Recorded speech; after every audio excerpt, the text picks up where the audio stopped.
Naitwa Ali Hemedi Matimbwa, ni mkazi wa mtaa wa Amani, kata hii ya Limiti inayopakana na kata ya Kimanga. Ni mkazi ambaye na miaka karibuni 33 katika mtaa wa Amani. Kwa hivyo wananchi wa mtaa huu tulikuwa tunapambana na changamoto kubwa kuhusu swala la mto huu, ambaye wakati wa mafuriko maji yanajaa kwa wingi sana, na watoto wa mtaa huu wa Amani hakuna shule katika mtaa wa Amani, wanasoma Kimanga na wanasoma sehemu zingine.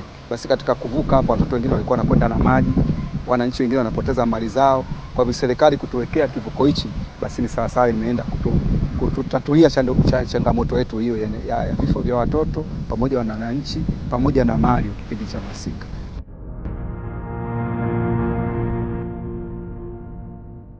Sisi tunashukuru kwa ujenzi ambao unaendelea kwa sasa. Tunamshukuru Mama Samia Suluhu Hassan, Rais wa Jamhuri ya Muungano wa Tanzania, kwa kufanikisha hili daraja sasa hivi lipo kwenye ujenzi.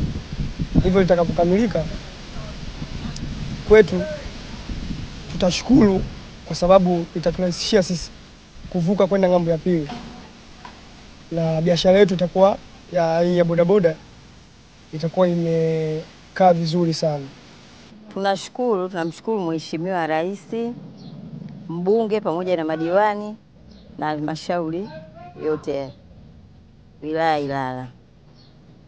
Tulikuwa na changamoto ya hii njia, ili daraja ilikuwa ni shida kupita. Watoto wakienda shule, kurudi shule ni shida. Maji yanajaa, wakupita. Ila sasa hivi kwa haya tunaona ni maendeleo mazuri. Tunashukuru kwa hilo. Ninachokishukuru kikubwa kuona maendeleo yanafanyika kupitia hilo daraja. Kwa hiyo sasa kikubwa kwanza tunashukuru kwa sababu asilimia kubwa ya watu hapo wameshateseka sana.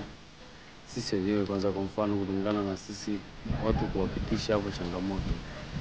Mzunguko ulikuwa ni mkubwa kwa mpaka dakika hizi, mpaka hivi tunapoona maendeleo yanaendelea. Tunashukuru sana kwa mama kwa viongozi wake walioweka wanaweza kufuatilia shughuli zinazohitajika kufanyika katika jamii.